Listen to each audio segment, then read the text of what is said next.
As boxing states, you leave your ego at the door and you respect your opponent. So a massive shout out to Wladimir Klitschko for taking part.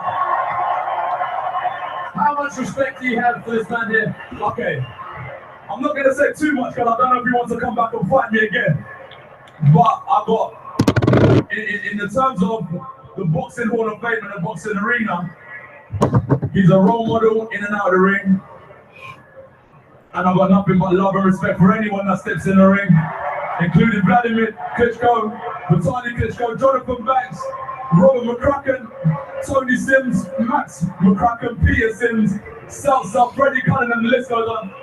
You can hear I'm a little bit emotional because I know I've got doubters that think that I can't do this and do that, but I dig deep, it is what it is. As I said, if you don't take part, you're going to fail. So just give it a go and you never know the outcome. London, Ukraine, Germany, thank you. I love you all. Thank you very much. Actually, break the fight down for us and how you thought it was going, including the knockdown in the 5th and then you were down in the 6th. Well, you know, this is boxing. I'm only going to improve. You know, look, sometimes you can be a phenomenal boxer, but boxing is about character. And when you go to the trenches, that's when you find out who you really are. In this small little ring here, there's nowhere to hide. And as I said from the get-go, it will be a boxing classic and the best man will win. That's all it is. There's no complications about boxing. Anyone can do this. Anyone can do it. Just give it a go. As I said, it's about character.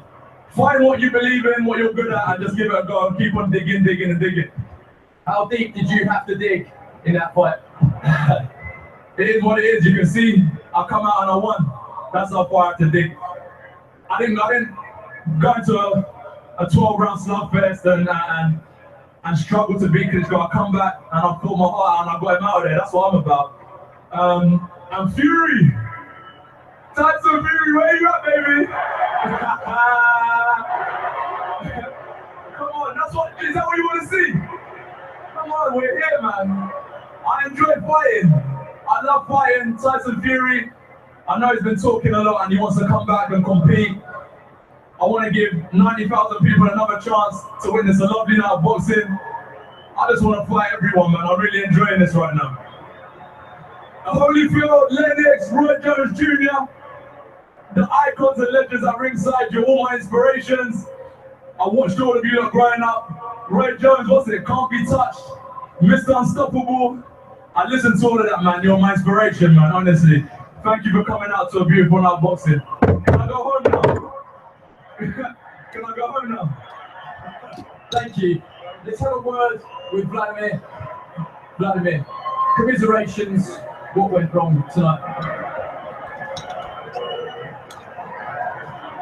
London. I think you've made a few friends here. I love you too, guys.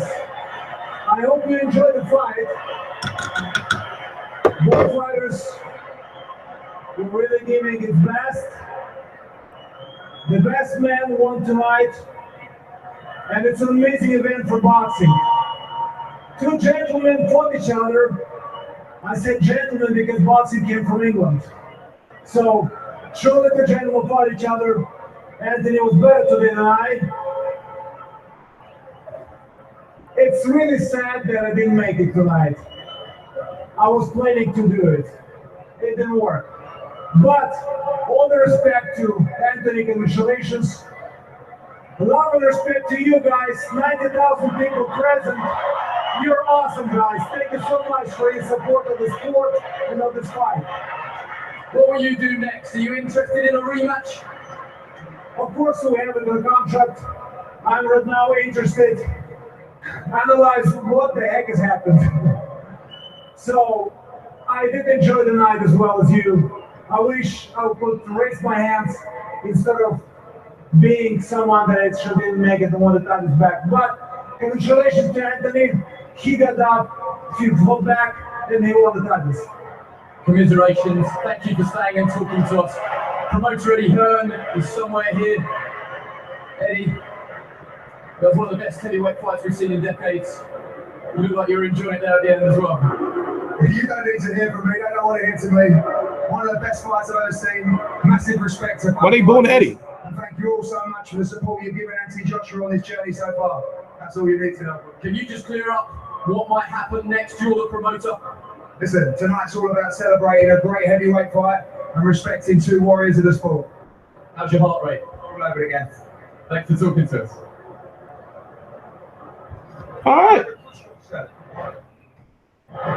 So listen, let's just state it from the beginning. You have to understand that I'm one of those type of boxing fans or boxing journalists or media, whatever you want to call me, is that you have to show me something before I can start saying you're this and you're that and you're this and you're that. So Anthony Joshua proved and answered many of my questions tonight. For one, how would he look after 7 rounds? 2, how would he fare against adversity? He got knocked down. How would he do on the big stage? Biggest stage you can get, 90,000? Stamina issues, yes, they're there, but it wasn't as bad as it looked. Now, I can understand that there's a lot of people over in the UK right now that are drunk, and they're looking at me like, oh, you said Wladimir was going to win. You don't know shit about boxing.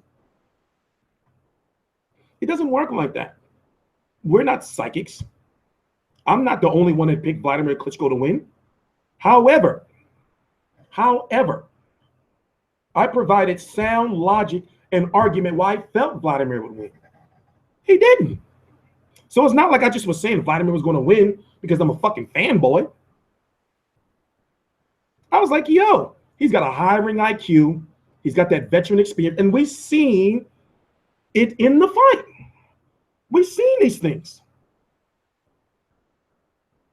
One thing I have to say is Anthony Joshua should not put on any more weight. He should be fighting at about 240. Remember, he started his pro career, if I'm correct, at 230. He needs to lay off the muscle. Also, he needs to do a little bit of working on the head movement. But outside of that, yo, dude's good. I'm a believer. Bear with me, I have a cold. So I gotta calm down. Like a dickhead, I've been sleeping with the air conditioner blowing dead on my face. And I got asthma, so that's bad news.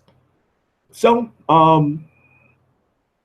we're gonna have a nice calm stream. And yes, listen, for those who don't understand, I'm not like these other boxing people that be on YouTube. I have no allegiances to none of these people, these boxers, promoters, or whatever. I tell it like it is. Anthony Joshua gets my respect, but he could not get my respect until he beat Klitschko.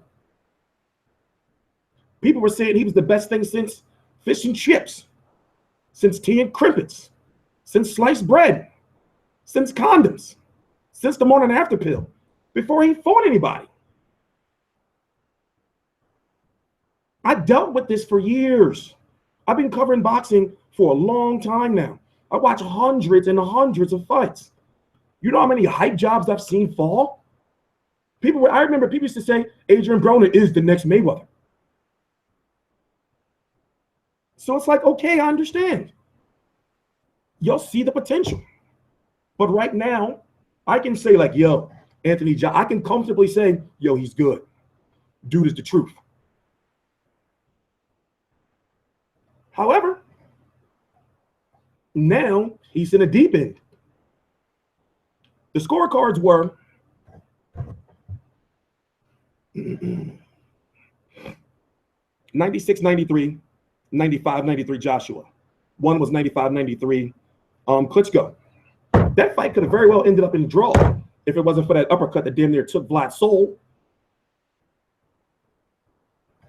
Hey, Mike, I'm gonna add you as a moderator. Let's see, add moderator.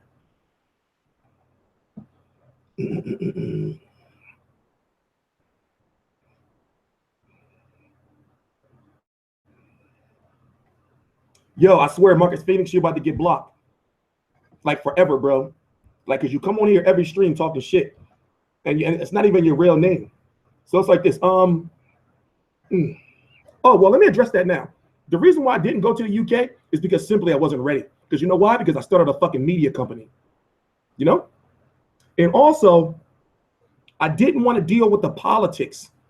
Like my website, even though it's 4 months old, it's brand new. My news publication is brand new. As a matter of fact, Mikey, block him. Just block him. Get him out of here forever. I'm done with you. You nothing ass dude. I'm done with you. So it's like this. When you go to a media event of that caliber, if you buy your plane tickets early, they'll say some shit like, well, we can't guarantee you into the fight. You see what I'm saying? So it's like you spend that money for that plane ticket, you spend that money for that hotel. You don't want to go through that. Yeah, he's banned forever. Thanks, Mike. He's going forever. So like I said, I gotta talk calmly. As you can see, I'm starting to sweat and shit. So what we gotta do is I've been battling a cold.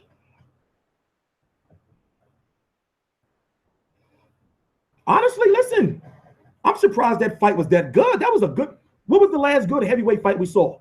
It was one recently. What was the last good heavyweight fight we saw? It was one recently, sometime in the last 6 months. But that was a good ass fight. I know a lot of people over in the UK, when they saw Wladimir go down, they was like, oh yes, it's over. Then when they saw Joshua go down, I know your hearts dropped. I know your hearts dropped.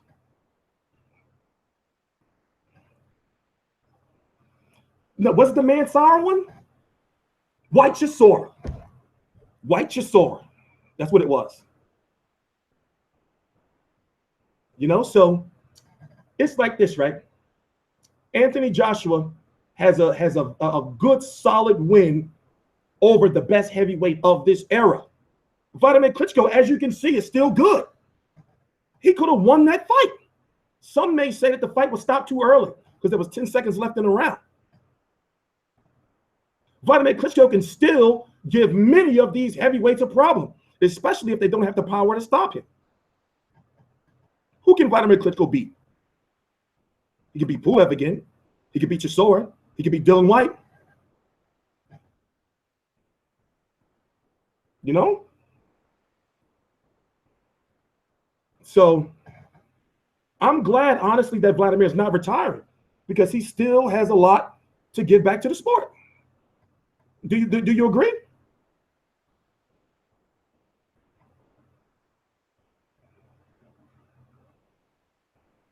Here's what I'm wondering is how, okay, let's talk about the politics. There is a rematch clause. However, the mandatory is Kubrat Pulev. Showtime wants Wilder versus Joshua next. A lot of what I've been noticing, let me catch my breath. And no, I'm not having an asthma attack. I'm just I got a whole bunch of phlegm and shit. A lot of people don't understand the logic of Anthony Joshua coming to the United States to fight in Vegas. I understand that the money's over there in the UK, but Anthony Joshua has to be established in the United States now.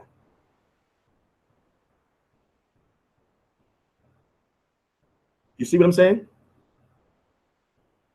So for him to fight in Vegas, even though it's not going to be the same money as him fighting over in the UK, just like Lennox Luke said, you have to fight over there, you know? Especially if he wants to be a global, put it this way. I can understand how you fans may look at it. But from a promoter standpoint, from a network standpoint, the people who write the checks, they know that Joshua needs to fight in the States. You see what I'm saying? Also, when it comes to Wladimir Klitschko, he's got a, you see how nasty that cut was? That's got to heal up. So we may not see him in the ring until, if he does come back, October, November. That cut's got to, that was a nasty ass cut. You know? No, y'all missing what I'm saying. Listen, don't think like a fan. Think like a boxing promoter, right? You got to bring Joshua over to the United States. Free TV, CBS. makes perfect sense against Deontay Wilder. 6 million plus households. Who you have winning before the stoppage? Here's the thing, right? Through round 9. Now, I'm watching the fight meticulously. Through round 9, it was a draw. Round 10 was very important. So if the fight went to the cards, round 10 was very important because that was a swing round. Those last 3 rounds were very important. And Anthony Joshua, you may say that he needed that knockout because Wladimir was controlling the fight, the second half of the fight with the jab. Yeah, okay, you know what? I'm going to stop answering your questions because y'all not. Joshua can't go to the U.S. He has a criminal conviction and banned. That don't work like that in the United States.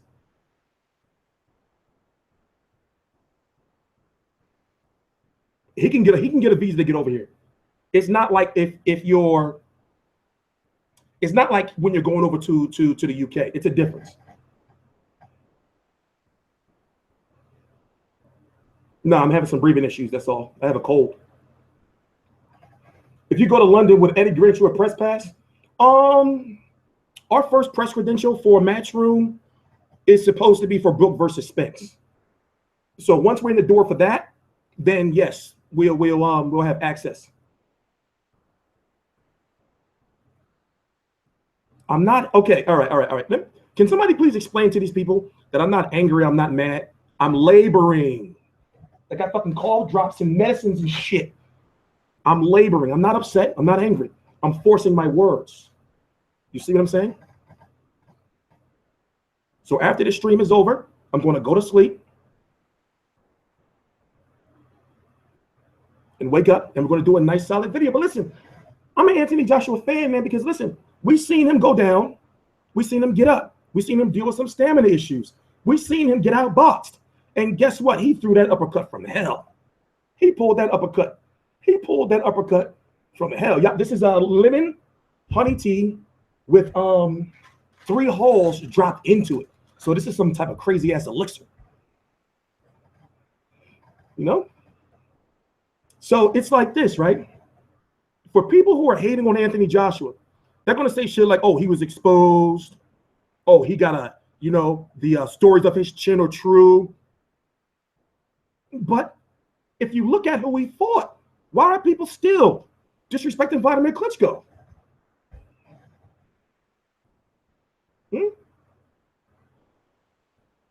Why are people still disrespecting Wladimir Klitschko? You know? Wladimir Klitschko put on once Wladimir Klitschko, started getting his jab going, he was giving AJ some issues. Now, here's the thing. Here's how I feel about the Wilder fight. Wilder will likely get knocked out. You know why? Because Wilder his punch mechanics are fucked up. His punch mechanics are fucked up. Wilder can likely get knocked the fuck out. With that wild shit he be swinging, those helicopter punches, those propeller, whatever that shit is, those hooks, he asking to get countered. Then when he jumps off of his, when he's leaving his feet and all that shit, Wilder's most dominant punch is the straight right hand. But once he catches you, he starts swinging all that wild shit. However, if Wilder is calm and boxing and moves and uses his reach, because he has a good jab. But listen, I'm sorry. I like Wilder as a person. I've interviewed him in the past. And I'll tell him to his face, he's got some shit to work on. T-Street, you do make quite a few wrong calls, but it's not about that. That's why I tell people, don't gamble. My goal is to tell you how fighters can win and how they can lose. You can't say I'm wrong about that. When it comes to my predictions, I don't give a fuck about that shit. That's why, listen, I don't gamble or anything, so don't gamble on my videos. But when it comes to me telling you about like the fighter's makeup as a fighter and how they can win or lose, that's my bread and butter. That's my bread and butter.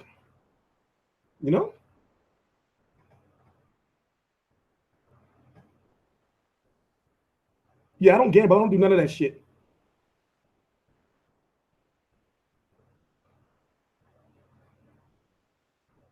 You know, so I'm that fight, you know, from my understanding, Wilder versus Joshua is supposed to be next. It's supposed to be next. Also, if Wladimir does fight Joshua in a rematch, do you think Wladimir can win? Let's go look at some Wilder stuff, right? I think it's a good place to start. What did he fight again? Wilder, Washington. Yeah, it's a good place to start, right?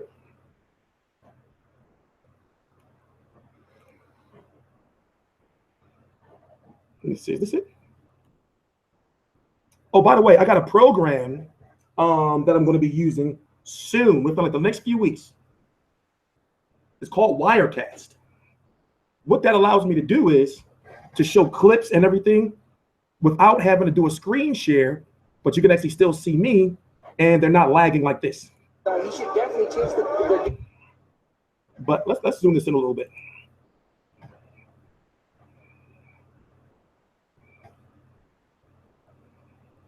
Is this the part with the knockout? We want to see the knockout. That's what we want to see. Let's zoom in. Zoom in.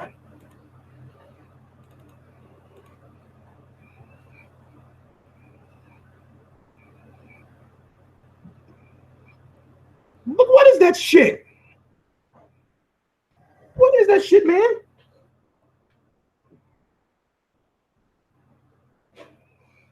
Wilder would fuck around and go to sleep. Wilder would fuck around and go to sleep. Right? Am I wrong?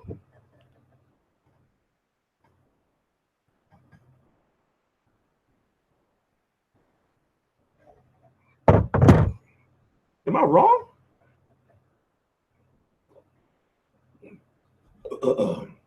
Almost choked off my teeth.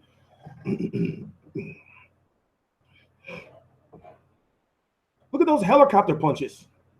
And I can understand. I know there's going to be people that are going to be like, oh, no, you hating on Wilder. Hey, listen, man. I do this for a living, bro. You know?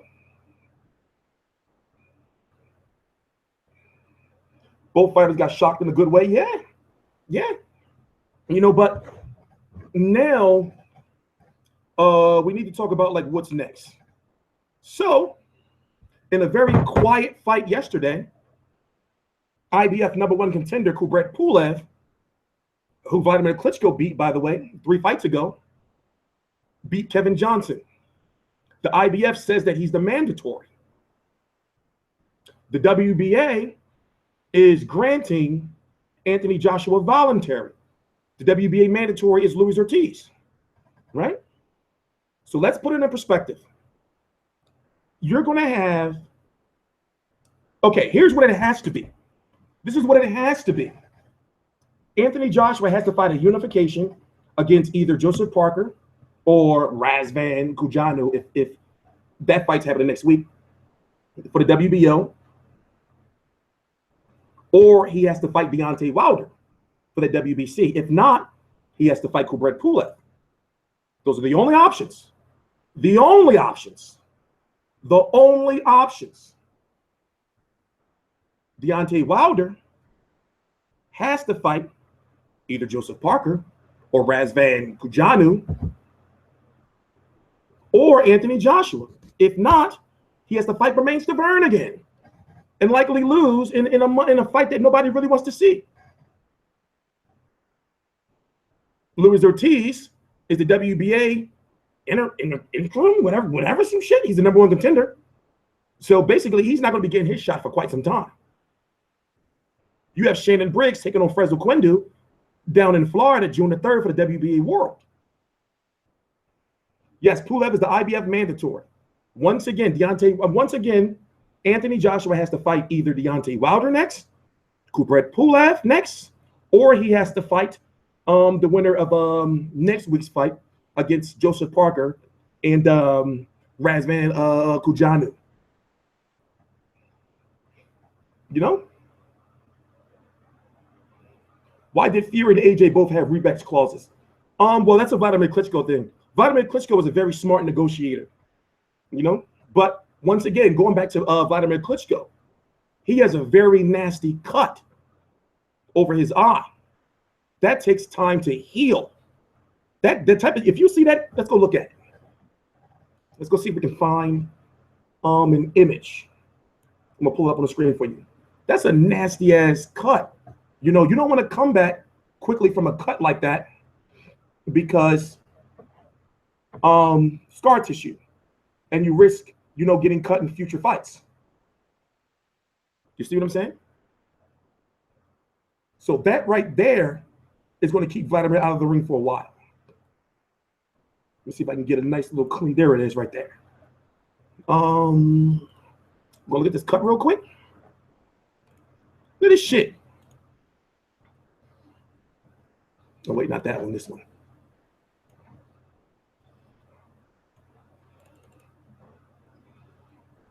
Look at that, man. Yo, that's gonna take some time. So even though Wladimir has a rematch clause, the rematch clause doesn't interfere with titles.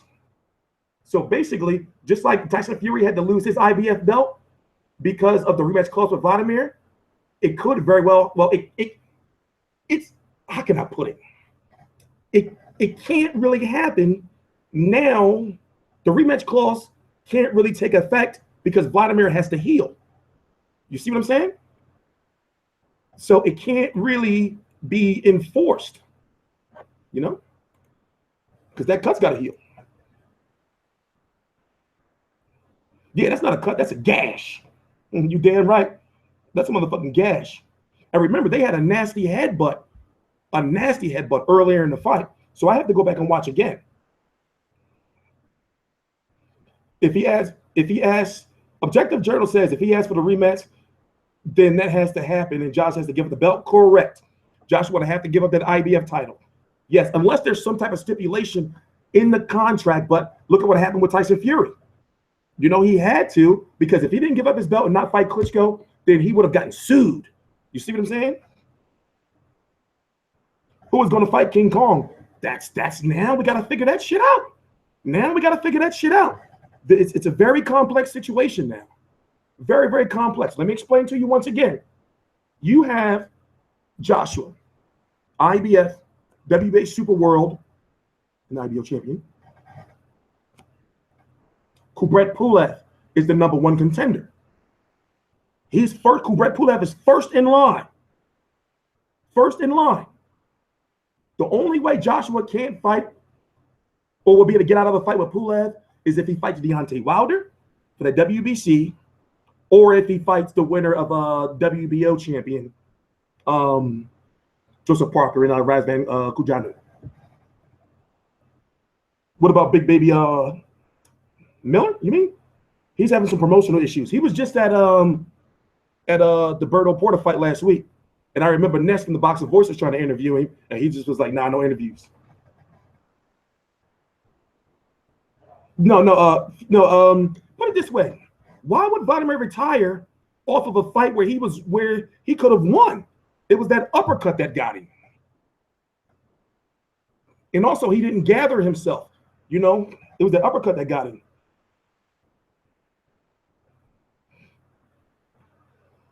You know, and as far as Tyson Fury, don't expect to see a Tyson Fury versus an Anthony Joshua until like mid to late 2018. Don't even, come on. You know how much weight he's got to lose? Put it this way.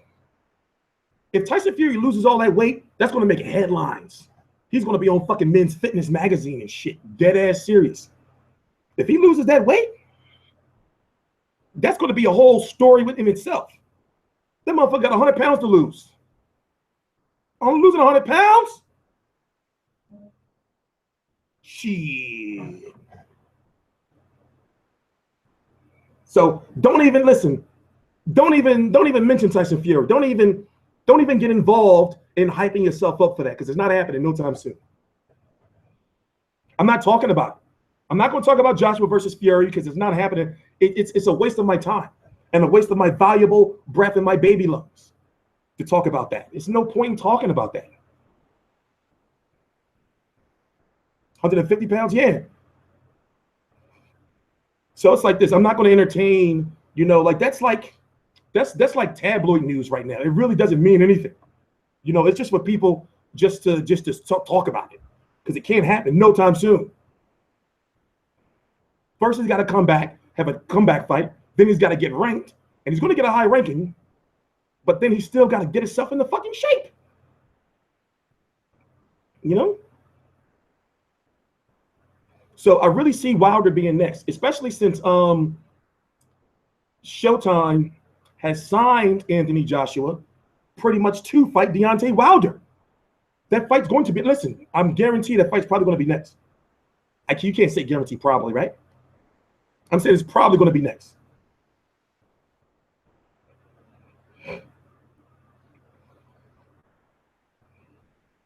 And Kubrat Pulev's getting knocked the fuck out.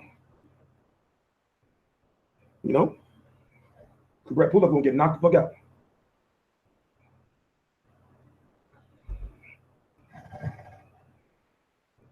AJ versus the winner of Wilder versus Parker. Well, then that means he would have to fight Kubrat Pulev next. Listen, the man just fought in 90K, right in front of 90K.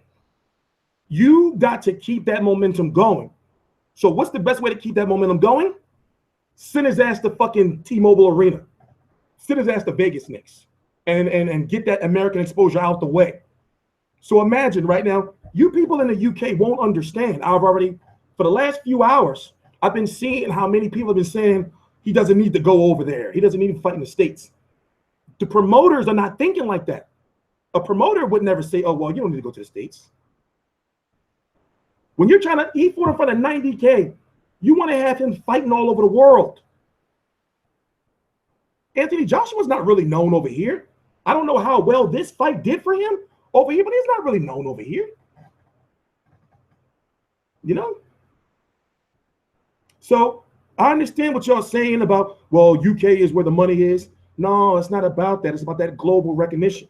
So if Anthony Joshua comes over here, fights Deontay Wilder, right, on free television, right, in Vegas, you know,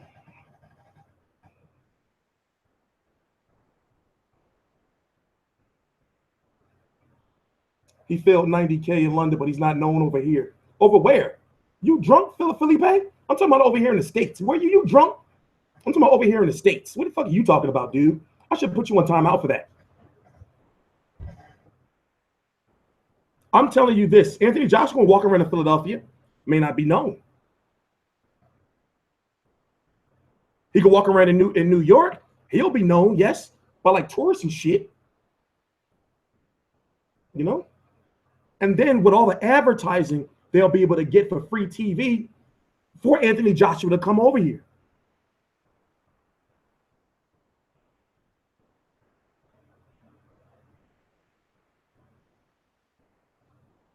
So it all depends on how you look at it, man. But as I said earlier, I know that, I'll put it this way. I am very critical of all boxers. I have no affiliations to no fighters, no networks, no promoters, no managers. You know, I'll see a fighter and interview him. Who's calling me on this phone this late? My bad. That's like actually my office phone. You may think it was an office phone. It's actually really for the facts. Let me check and see who's calling. Give me 1 minute. I look at it like this, right?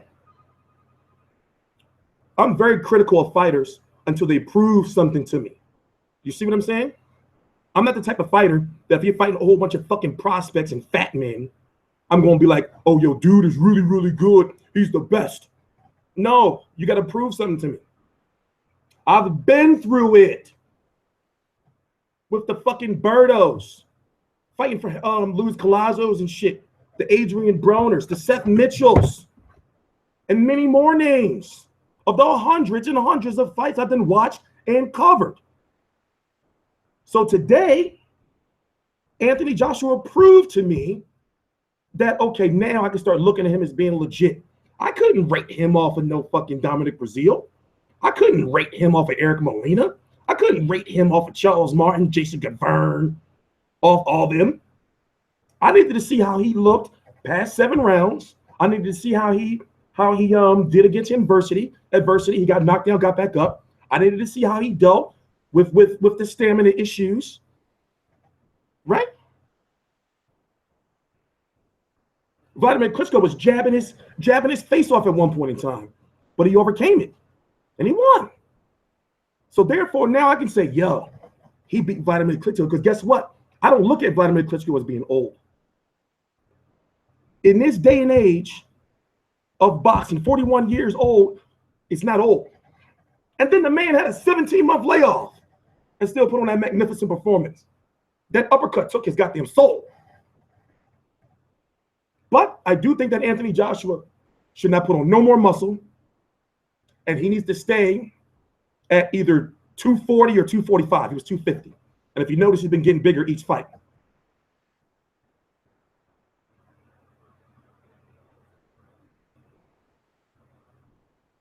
With all the top guys only fighting twice a year, do you think it's reasonable for Vlad to ask for a rematch late this year? Yeah. Wladimir is very smart. And also, one thing about Wladimir is he don't like layoffs. Remember, this layoff wasn't his fault. They were trying to make him versus Joshua before Joshua fought Dominic Breazeale. They actually did a good thing by waiting. Remember, the only reason why that fight didn't happen then was because of that WBA title. Hold on, let me go see if this, hold on 1 minute.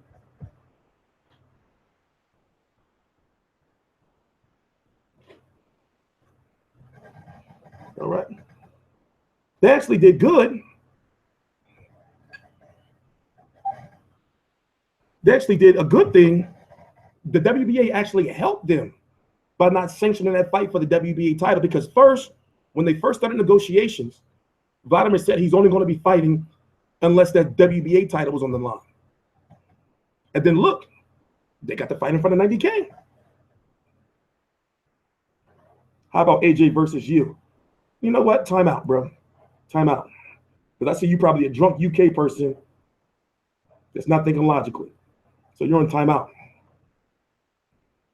AJ got outboxed. Yeah, he was getting outboxed. But at the same time, he got the knockout and he won. You see what I'm saying? He got the knockout and he won. And even though, let me say this. I don't really like sometimes how AJ, he sounds a little too fake when he be humble. Like, he's a humble fighter, but sometimes it be just sounding too fake. But this one was really genuine. That post-fight interview was really genuine. In fact, we're going to play it again so I can warm up my teeth.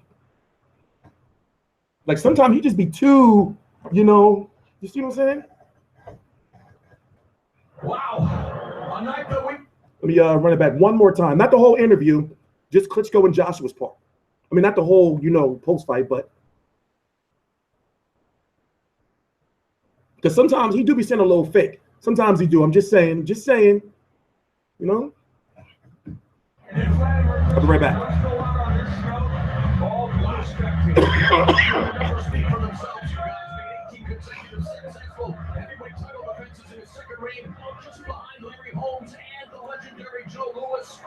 For nearly 10 years, he held the heavyweight division in a stranglehold.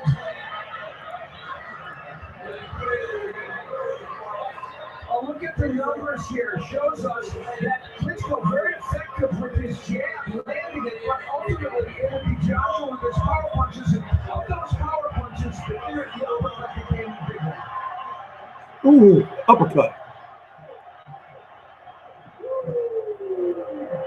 19-0, 3.5 years in the game. As I said, I'm not perfect, but I'm trying. And if you don't take part, you're gonna fail. So I want to give a massive shout out to my trainer from FitJBC, all the trainers at GB Boxing, because from the ground up they developed me to now. I want to give a massive shout out to, I hope there's 90,000 people here already, to 90,000 people in the arena.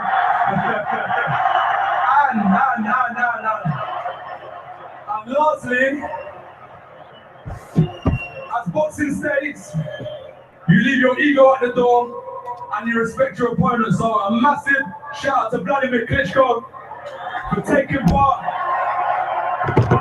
How much respect do you have for this man here? Okay, I'm not gonna say too much because I don't know if he wants to come back and fight me again. But I got, in the terms of the boxing Hall of Fame and the boxing arena, he's a role model in and out of the ring.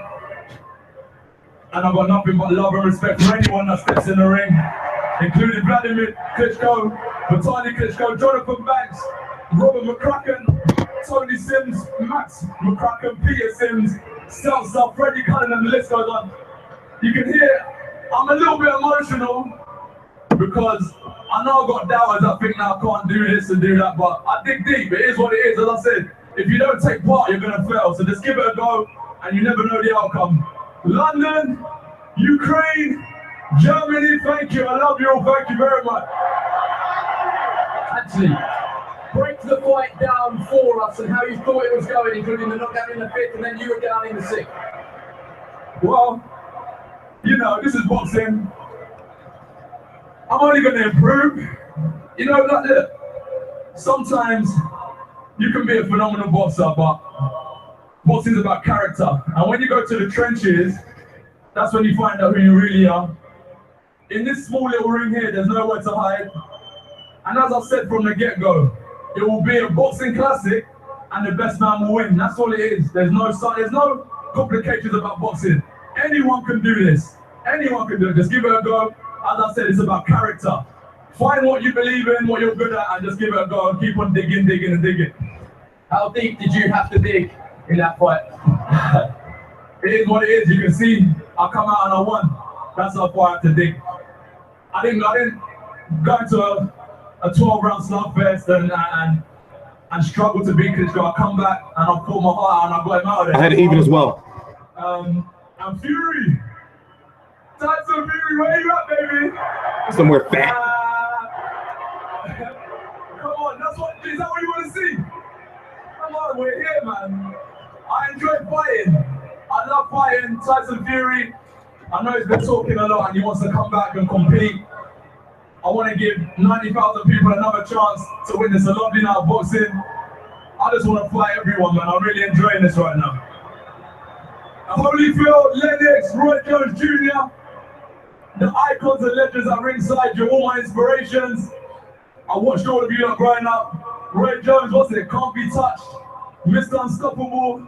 I listened to all of that, man. You're my inspiration, man, honestly. Thank you for coming out to a beautiful night of boxing. Can I go home now?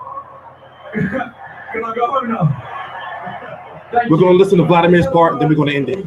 I mean, not the stream. We're going to continue to talk. Commiserations. What went wrong tonight? London. I think you made a few friends here. I love you too, guys. I hope you enjoy the fight. Both fighters were really giving its best. The best man won tonight. And it's an amazing event for boxing. Two gentlemen fought each other. I said gentlemen because boxing came from England. So, show that the gentlemen fought each other. Anthony was better today than I. It's really sad that I didn't make it tonight. I was planning to do it. It didn't work. But, all the respect to Anthony, congratulations. Love and respect to you guys, 90,000 people present. You're awesome, guys. Thank you so much for your support of the sport and of this fight. What will you do next? Are you interested in a rematch? Of course, we have it in the contract. I'm right now interested. Analyze what the heck has happened. So, I did enjoy the night as well as you. I wish I could raise my hands instead of being someone that didn't make it one of the times back. But congratulations to Anthony. He got up, he fought back, and he won the titles. Commiserations. Thank you for staying and talking to us. Promoter Eddie Hearn is somewhere here. Eddie, That was one of the best. Eddie probably creamed his pants. Eddie probably creamed his pants. Eddie probably creamed his pants. You know, so like I said about Anthony Joshua, very, very humble fighter. Here's something crazy, right? Think about it like this. Tyson Fury, with his outspoken behavior and his very charismatic attitude, would be a superstar over here in the United States. But over there, he's looked at as being, you know, like rude and ignorant and too outspoken. You know, like it's a different atmosphere to whereas in over here in the United States, if you talk shit and you're vulgar and all that, you're a star over here in the States. But a guy like Anthony Joshua, as humble as he is, it's hard to say how he would do over here if he was an American, you know, based fighter with his attitude. Because as I said, sometimes it's just like, I respect it. I respect the fact that he's humble, but yo, that shit be sounding fake sometimes. Somebody said in the chat, he sound like he won a Grammy. Now I understand that over there in the UK, hey, it works. It's nothing wrong with it. It works. 90,000 people. You know, you being nice to everybody and all that. It works. You know, but over here in the States, they'd be looking like, man, why this motherfucker always so nice all the time? You know? Why y'all keep talking about Big Baby Miller? He has promotional issues right now. You know? So it is what it is. And it's crazy because I think he took a dig at Tyson Fury because he's fighting in front of 90K and beat Klitschko and knocked him out. You know, I think he took a dig at him right there. Yeah, I'm watching Omar Chavez, Ramon Alvarez fight tonight.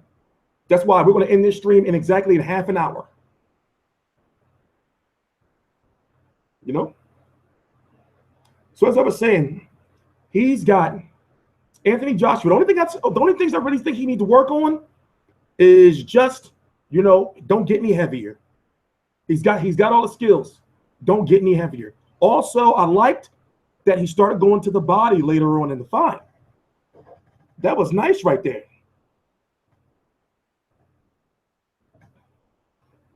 It was nice right there. You know? Do you want to see put it this way? I know they probably can't do it at Wembley again. You know, but would you want to see Joshua Klitschko too? I'm not talking about like immediately. I'm saying that, let's say, for example, Joshua fights Pulev. Would you want to see it? Joshua has great combinations. I don't know about that. We saw the combinations to the body. You know, also, you notice he started getting a little gun shy too. Once Klitschko cracked him, remember, Klitschko cracked him, he didn't just go down. He did a little dance and then went down, you know? But Klitschko didn't know what to do about that uppercut. That uppercut had that motherfucker. He took that uppercut. That shit had him all flailing around. He didn't know what the fuck was going on. And then he started doing all that.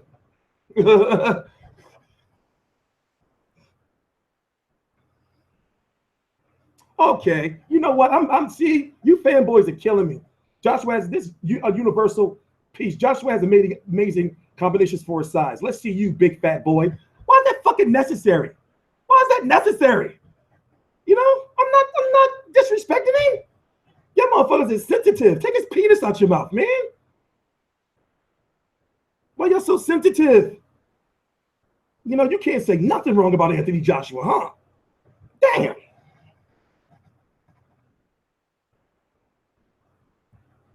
Yeah, Vlad is on a 2-fight losing streak. You know? Luis Ortiz beats Joshua. I don't know about that, bro.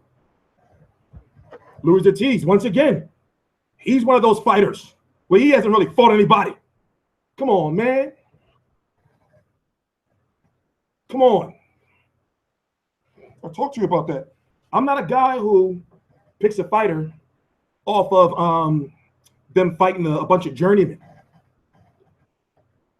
Yeah, I got a cold. I got a bad cold. A bad cold. Sleeping under the air conditioner all week. And you know, when you have asthma, getting a cold, you want to be on top of that shit. So the good thing is, I won't have to go to the hospital. I have all the medication I could possibly need. But I got a bad cold.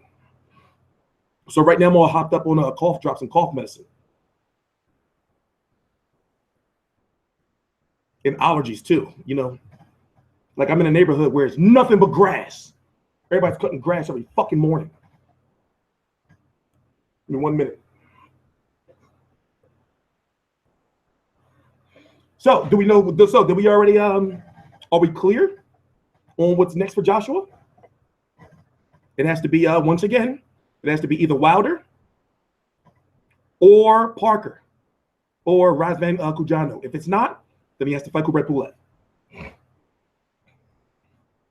Why you got the AC on? I just been having that shit on it. For one, it's been fucking 90 degrees all week. 80, 90 degrees. But I had the air conditioner on. I had the air conditioner on like Monday, Tuesday, to the point where you wake up, the shit be frozen. That's how cold it be outside, but you got the air. I did it to myself. He definitely did Ryu uppercut his ass. That shit lifted. That uppercut lifted. His arm was straight up in the air. His arm was straight up in the air. That uppercut. Listen, I'm surprised Klitschko didn't go directly down from that shit.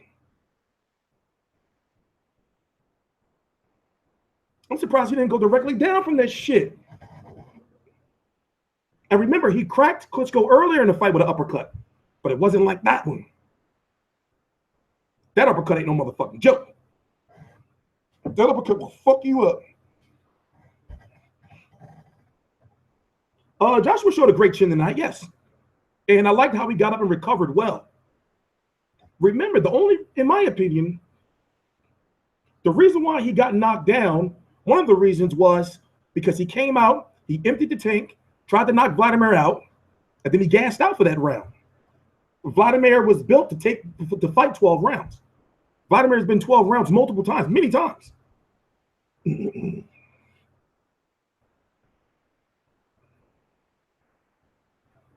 All right, Mikey.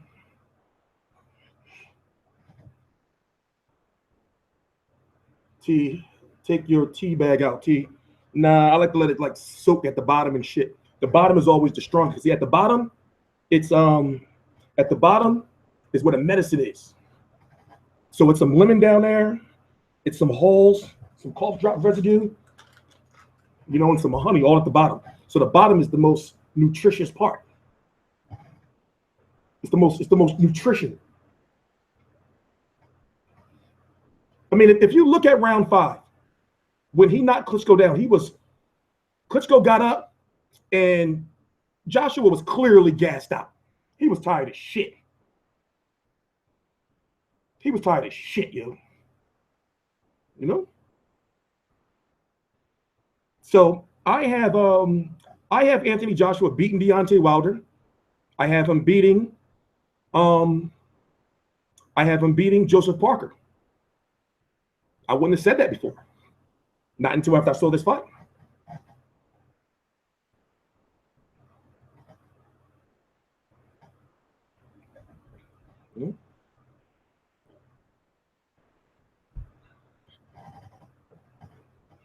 I wouldn't have said that until I saw this fight. He has a strong chance to be unified champion, undisputed champion. He's already unified. He has a strong chance to be an undisputed champion. Deontay Wilder's chance to beat Anthony Joshua is he would have to outbox him. He would have to do a lot of moving, and have to use that long jab and have to rely on beating him on the cards. But if he cracks Joshua once, right, and Joshua doesn't go down, and Wilder starts swinging all that wild ass shit, Wilder might go to sleep. I'm sorry.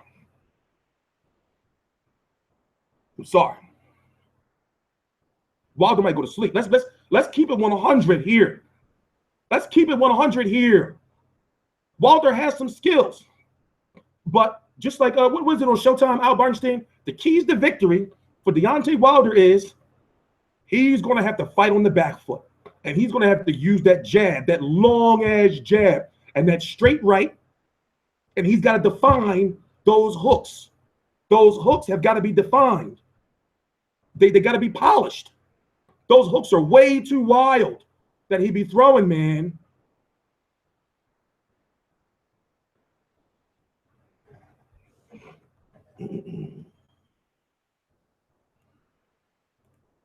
You know? Wilder's a very likable fighter. He's a very exciting fighter. But fundamentally, we've been seeing it. He's got flaws.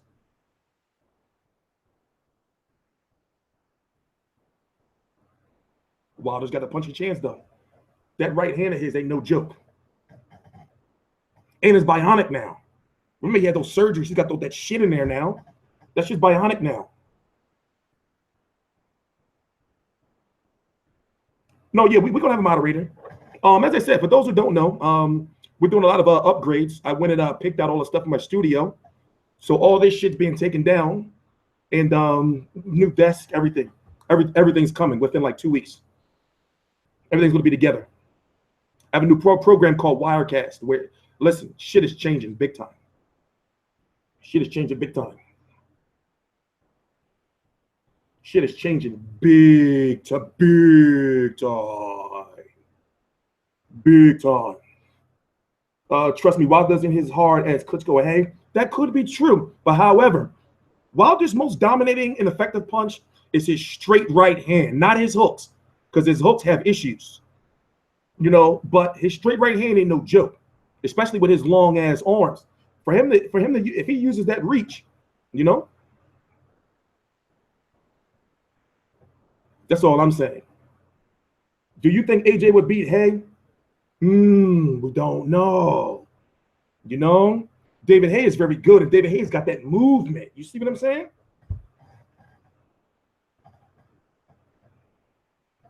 David Hay's got that movement. Fuck this camera. Don't ask me about my camera. As I said, we got a whole bunch of new shit coming. No disrespect, T-Dot, but we're not talking about nothing. Let's keep it boxing. I already said what I had to say. We got a lot of new shit coming. You lose credibility when you said what? Sure, JGI Joe. What if I lose credibility by saying what? Oh, please enlighten me. What if I lost credibility about? Enlighten me. That's what I'm here for. That's what we're live for. We'll talk about the shit. No, AJ doesn't suck technically.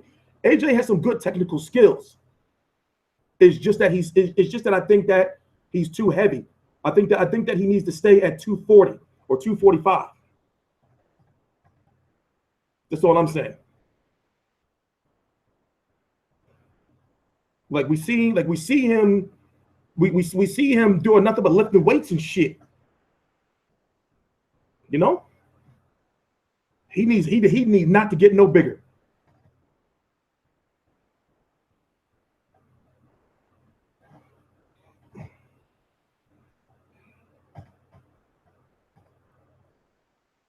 Parker is an easier fight. See, Parker is still somewhat unknown. You see what I'm saying? Because we know that Wilder has some questionable chin issues, some chin issues, but he's still undefeated. You know? But when it comes to Joseph Parker, we don't know where his heart and his chin is really. Yeah. Hay has gotten too heavy too. Hay is too heavy too. T-Street, are you a hater person? How about this? You're blocked. Because you've been here, and you've been here for a while now. Like, you've been in the chat for a while now, bro. And you asking dumbass shit like that. So, therefore, that means you tried to get my attention. You got my attention now by being a fucking weirdo. We already talked about that. Yo, listen, I'm not one of those. Listen, I'll say it one more time. I understand I do these videos and everything like that, but I'm not just I look at myself as being like a different kind of reporter, I guess. Like I'm a regular ass guy, a regular ass person. It's just that I watch a shitload of boxing all day, every day. It's my life. You know, so you're not going to be coming in here talking dumbass shit and me not cuss you out, especially if I'm in a bad mood. But then we'll be cool later on. I might forget I cursed you out. You know? Is Wilder still able to fight Stavern? We talked about that, but I'll go over it again. Wilder has to fight Stavern if he doesn't fight Parker or if he doesn't fight Joshua. Joshua has to fight Pulev if he doesn't fight Wilder or if he doesn't fight Parker. Simple as that.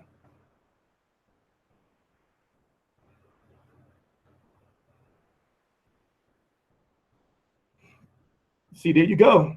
People saying Dubois is going to be the next champ. I can't say that yet. See, there you go.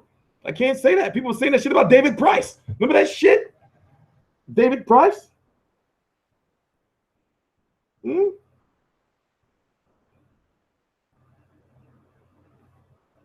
Dante is proven. Joshua's too green. Dante's proven? Dante's proven. Dante's proven. You could say AJ's more proven than him with that win over Klitschko. Dante's proven over who? Romain Stavern?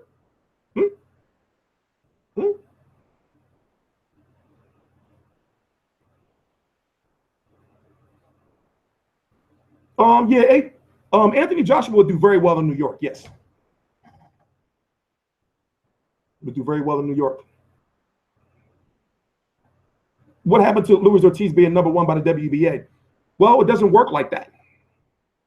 Luis Ortiz is like third in line when it comes to a title shot. The WBA already stated that they're going to allow Anthony Joshua voluntary. So throw that out the window. Throw that out the window.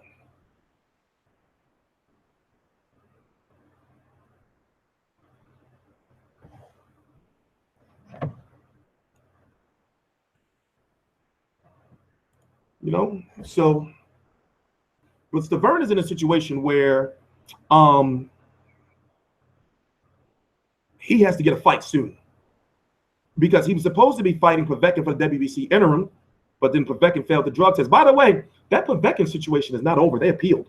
I have the legal documentation. That shit is not over. You know? So like I said, man, listen, I'll say it one more time. I give Anthony Joshua his respect. I give him his credit. I respect him as he answered a lot of my questions in one fight. I couldn't rate him like you others have rated him because he didn't do anything. You know, people were saying he was the best heavyweight of this era when he beat Charles Martin. And it was like, he ain't fight nobody. You know, so now I can really give him like solid credit because he beat a very game Wladimir Klitschko in a close fight where if you look at it, he needed the knockout. So do you not know what the cards were? The cards were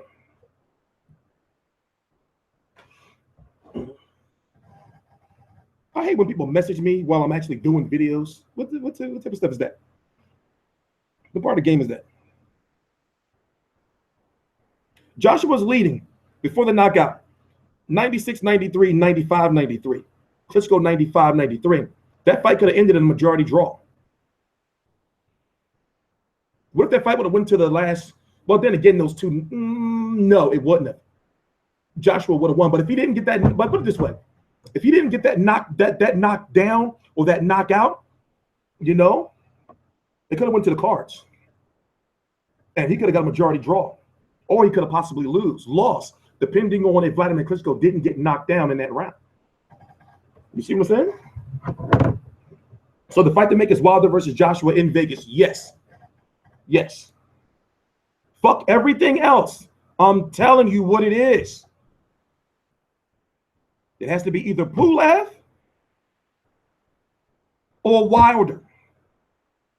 He is contractually obligated via Showtime to fight Wilder.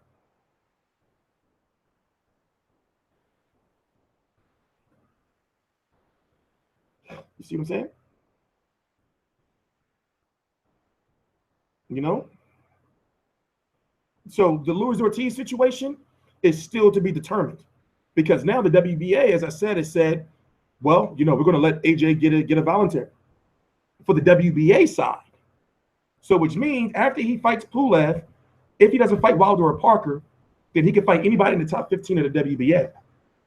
but he has to either fight a unification for his next fight has to be a unification or it has to be Pulev. Simple as that. Is no, just simple as that. Simple as that. Simple as that. Simple as that. You know? Showtime, I actually got a chance to talk. And you know, it's crazy that I'm doing this shit now. I got a chance to talk to the head of Showtime last week at Berto versus Porter. And he was talking about this situation, about how hard it was to get this fight on Showtime, but how Showtime needed this fight. Meaning to broadcast this fight. You think Wilder, they told Wilder to go over there.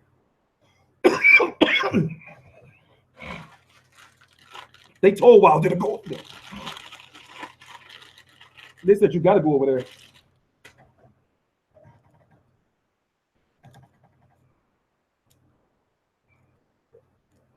Listen, Yankees, y'all want Wilder to fight Josh.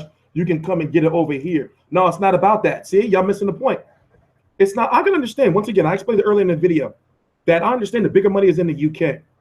But if you're a boxing promoter, if you're a manager, you know, you want your fighter to have global appeal. When you fight in front of 90,000, you want to make sure that, okay, now we want to try to keep this momentum going. Let's go to Vegas. You know, you got to think how these promoters think, yo.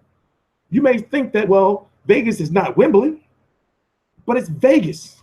Lennox Lewis said it best. I said it earlier in the video. Lennox Lewis said, you know, you have to fight. You know, you have to. You can't just stay where, even if you're doing 90K over there, you can't just stay in the UK. You know?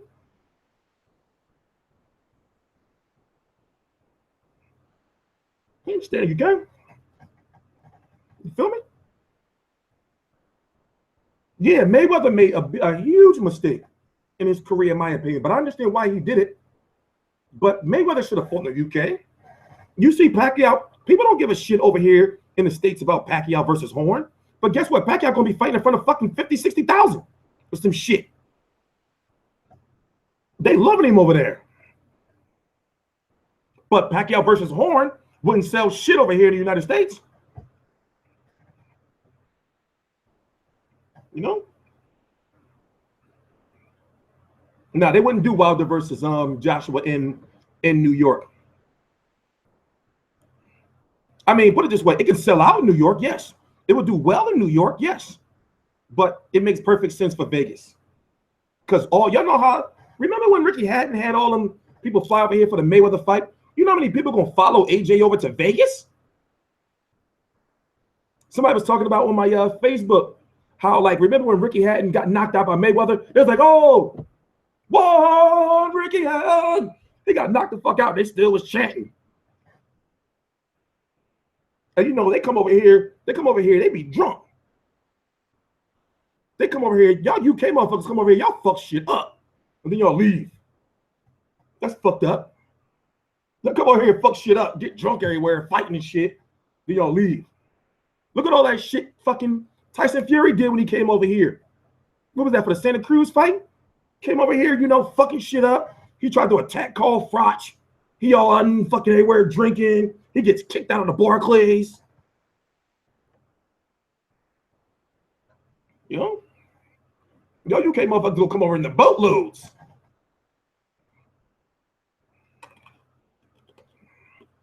Hov was there. Jay-Z was at the fight.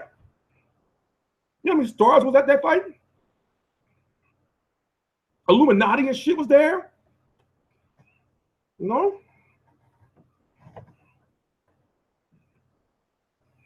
Joshua versus White in America makes no sense, Joe Sherrill. I get out of here with that bullshit. Get out with that bullshit.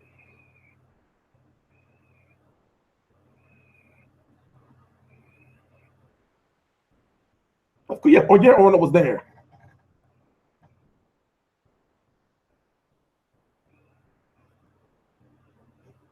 Is Vegas still the mecca of boxing still? Even with New York Arena is doing so well? Yes. Vegas is still the place for major boxing events, yes.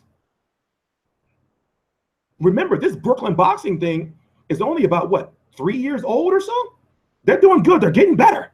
You know, they're getting a lot better.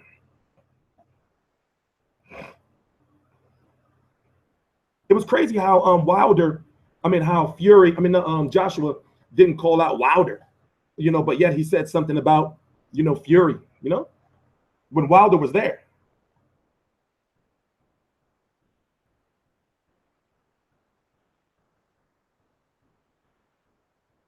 Do you think it can make 1 million pay-per-view buys? Hell no. You talking about over here in the States? Hell no. They will put that on free TV here in the States. Oh, or it would be best for them to put it on free TV here in the States. Because, see, they'll be able to get a lot of sponsors and shit, you know, to help foot the bill. Not off of Joshua, not Wilder. You know? Yeah, we're going to be ending in 22, is that 22 minutes? Yeah, 22 minutes. Because I think I may have to edit that first 15 minutes of the video out. You know, so I want it to be like an hour and a half long video, some shit like that. You know, like a nice even number. Nigga catering to the, oh yeah, I'm supposed to block you. Oh yeah, you blocked. I put you on ban, but you still saying dumbass shit. So hold on, chat. Let me block this G.I. Joe dude real quick.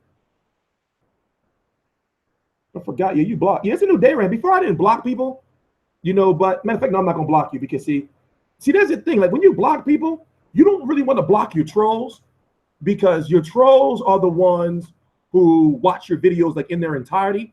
You know, they watch the whole videos because they're waiting for you to say some crazy shit or you to fuck up or something. So you really don't want to really block them.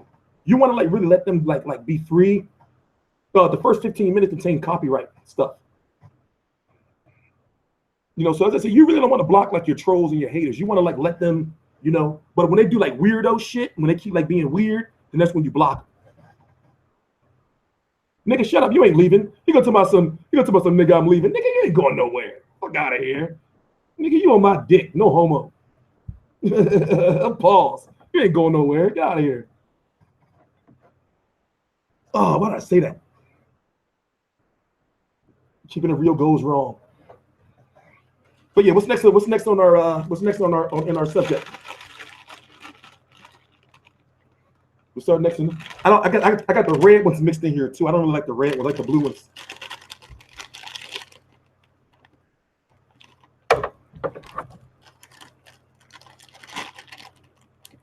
Any news on Parker fight? Yeah. The press conference for that is on the on my website. He's fighting Joseph Parker, WBO champion, was supposed to be fighting Huey Fury, the cousin of Tyson Fury. Huey Fury is not a big-time puncher. He's about 10 KOs.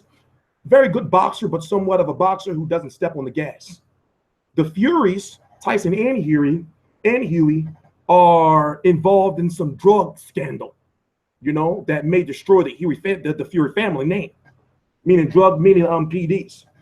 He pulled out of the fight a week before the fight, 2 weeks before the fight, and now Joseph Parker is fighting his sparring partner next week in New Zealand. Razvan Kujanu is the guy he's fighting. You know?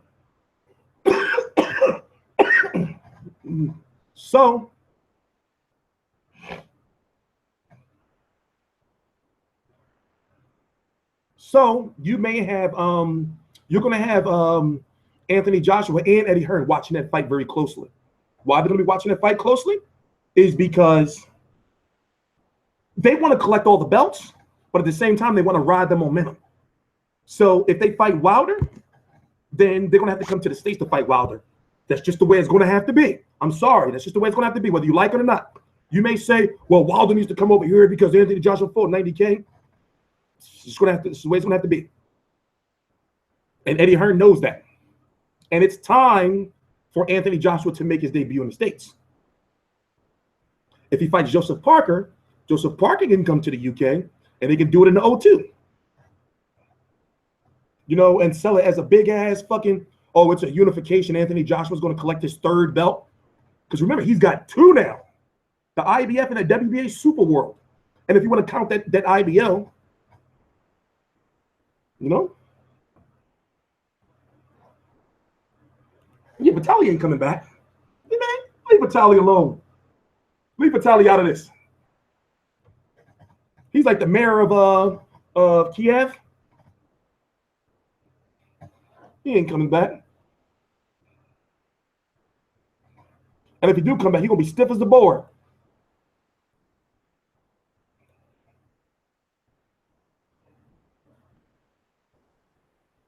You know, so it's time for Anthony Joshua to make his debut in the States.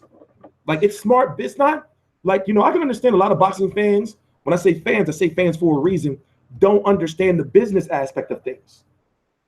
You know, but from a business aspect, it makes perfect sense for Joshua to now make his debut in the States. And then, even if it's just one fight, you know, in Vegas,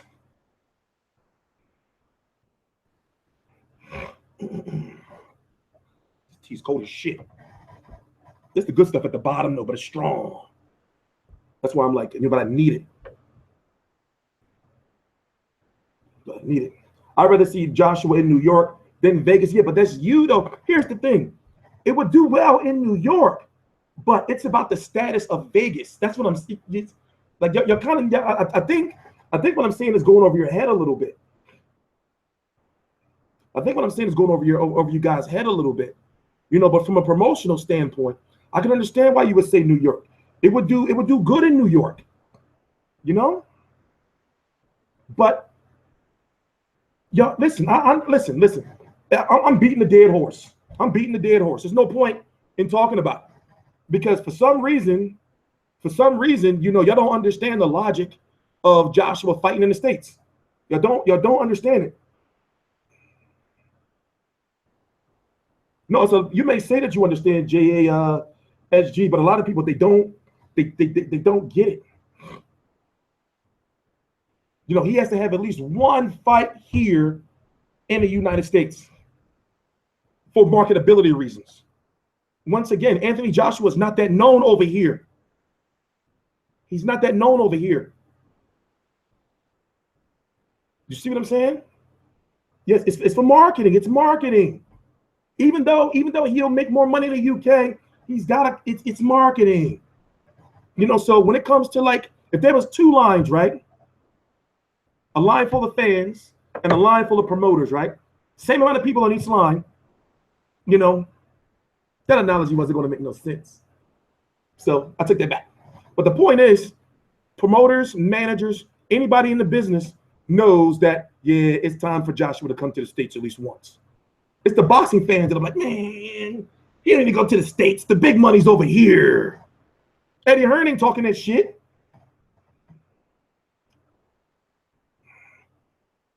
See, this Jordan Lee guy must be drunk. AJ doesn't need marketing. Over there, he doesn't.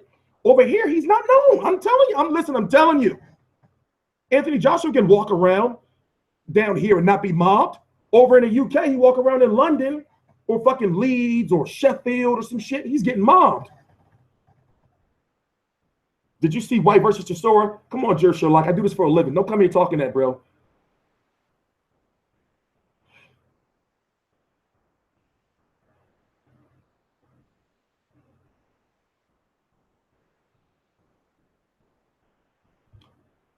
Why is everybody so mad? Oh, y'all was drinking tonight. Y'all just getting back from the fight, huh? That's why y'all so pissed. Why y'all so pissed at me, man? What'd I do to you?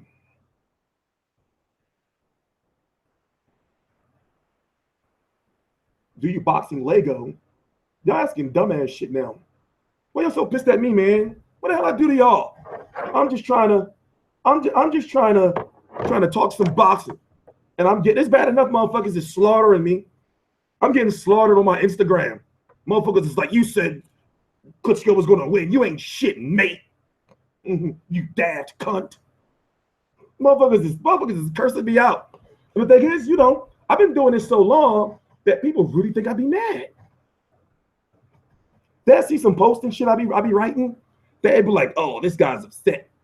Like, what the fuck? Motherfuckers think I really be pissed. I have like multiple social media accounts and everybody going in on me. I'm getting harassed. I'm getting harassed, yo. Motherfuckers like, you need to hang him up. You don't know shit about boxing, you yank. You don't know shit.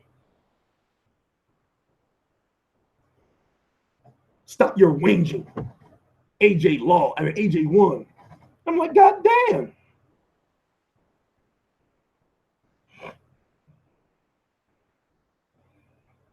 AJ's the real deal. Yeah, he's legit. He's legit.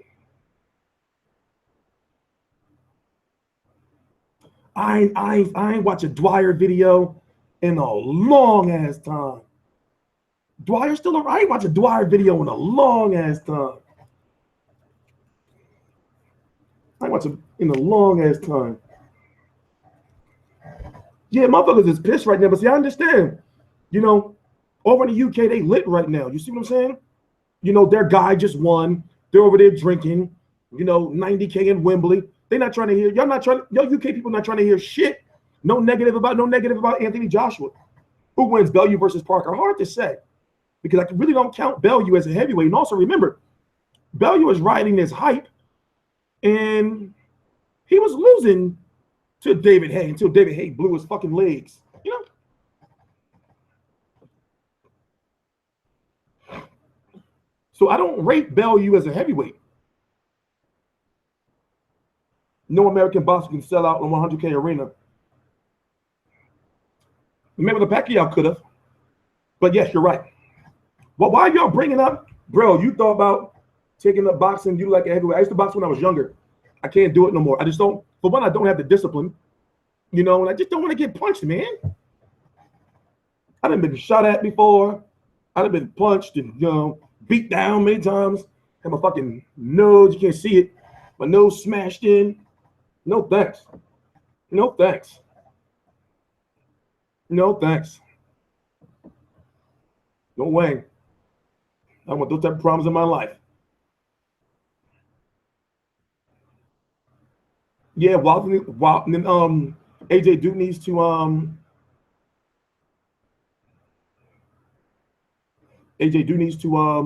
lose a little bit of weight. Just don't put on no more muscle. And if he stays the weight that he is, you know, he's got to find some conditioning to work on something.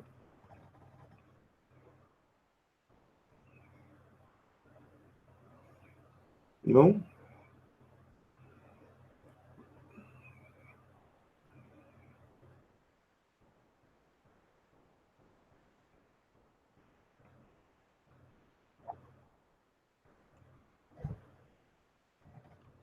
What's a half a stone?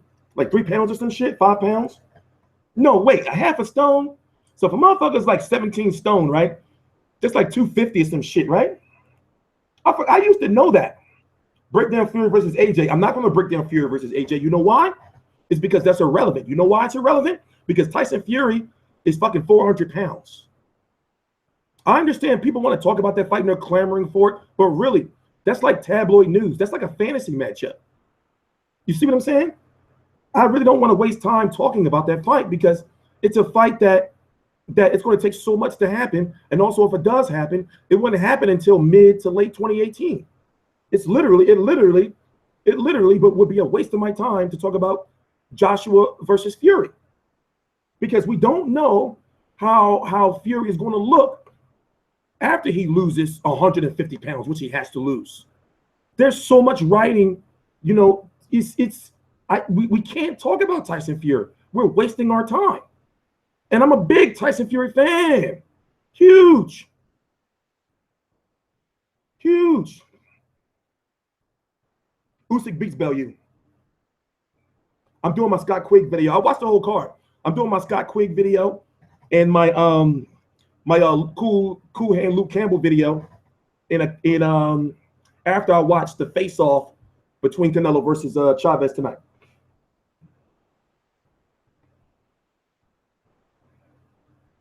No, you know, Fury's trolling because you can tell Fury has a little bit of jealousy.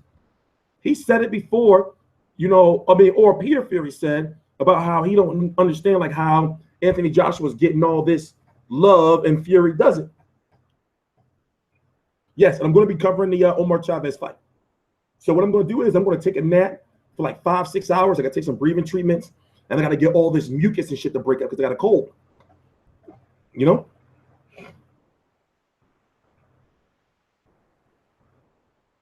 I think Americans will really take Fury more. Yeah, well, see, here's the thing. As I said earlier in the video, Fury, if Fury was American, he would be a superstar because we like that vulgar shit. We like all that shit talking. Oh, but Anthony Joshua over here, he would still be accepted for all that humble shit he be talking. Americans don't really take to that. Whereas over in the UK, Tyson Fury is looked at as being, you know, like too vulgar and too outspoken. And Anthony Joshua is so much more respected because he's a respectful fighter. It's different how that dynamic works. I mean, it's weird how that dynamic works.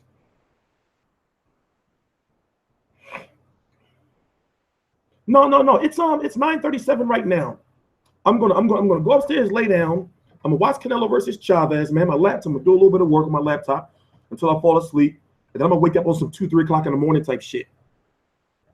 You know, start doing videos.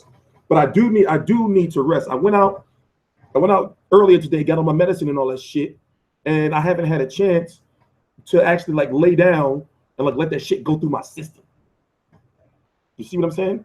So you know, like how when you have a cold and you take that medicine and you go to sleep and you wake up, it's kind of disgusting to talk about, but you have all that phlegm. Once you spit all that shit out, you be good.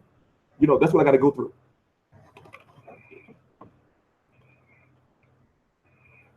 Who will win between Parker and White? I don't know, because Joseph Parker is an enigma right now. We really don't know who he is. You know? He's one of those guys where I can see where he can be good, but just like Anthony Joshua, he hasn't fought anybody. Well, up until now, well, before Anthony Joshua fought Klitschko. So as I said earlier in earlier videos, I can't judge him, meaning Joseph Parker, until he fights somebody that I can say, okay, all right, you know?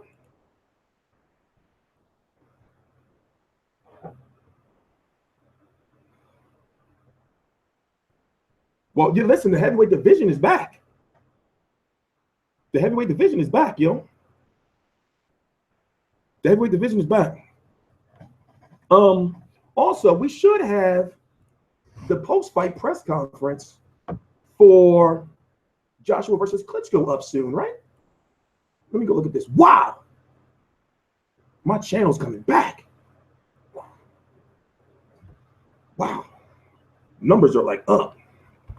That's what's up.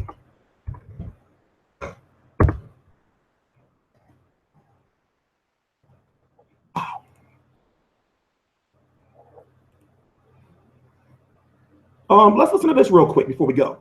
We can stretch this video out for another 20 minutes.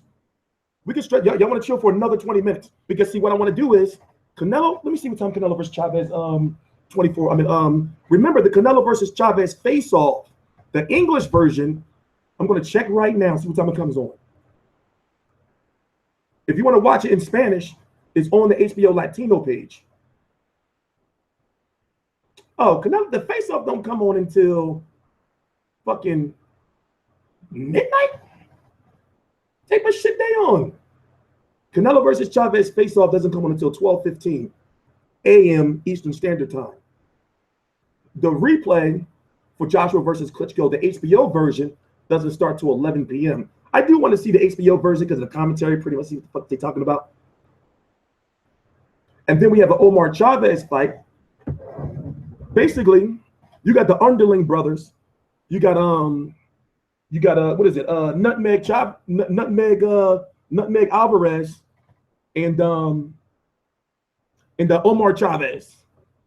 You know, the brother of Canelo and the brother of Julio fighting a week before they fight. That's just gonna be lit. Yeah, we're gonna hang. Y'all gonna hang around for another 20 minutes? Let me see what time that Omar Chavez fight comes on. Give me 1 minute. Let me check. Being Sports. Was it on Unimas?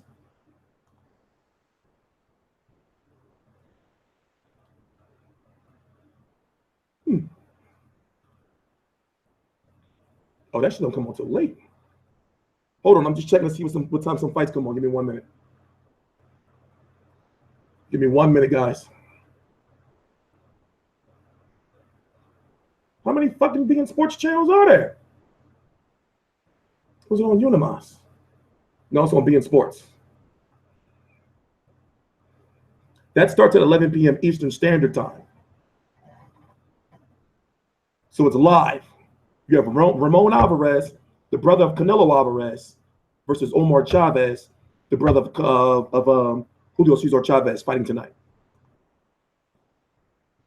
So in the meantime, what I want to do is, while we're here, I want to listen to what Eddie Hearn has to say via IFL.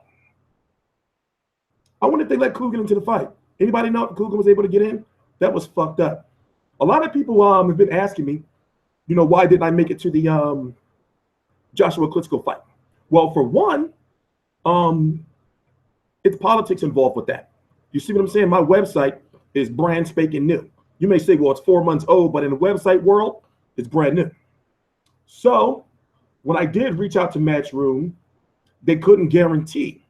You see what I'm saying? So they was like, well, if you buy your plane ticket in your room, we can't guarantee, we're going to let you in. So I couldn't take that chance. But going forward in the future, after Brook versus Spence, we'll have access to all Matchroom events. So that won't be an issue going forward in the future. You see what I'm saying? So they like this media stuff, like I know that I make things look easy. I know that I make things look easy, but it's not as easy as you think. Like, I started my own media company, yo. I started my own news publication. Have y'all seen my website? I started it in like a short period of time. So let's listen to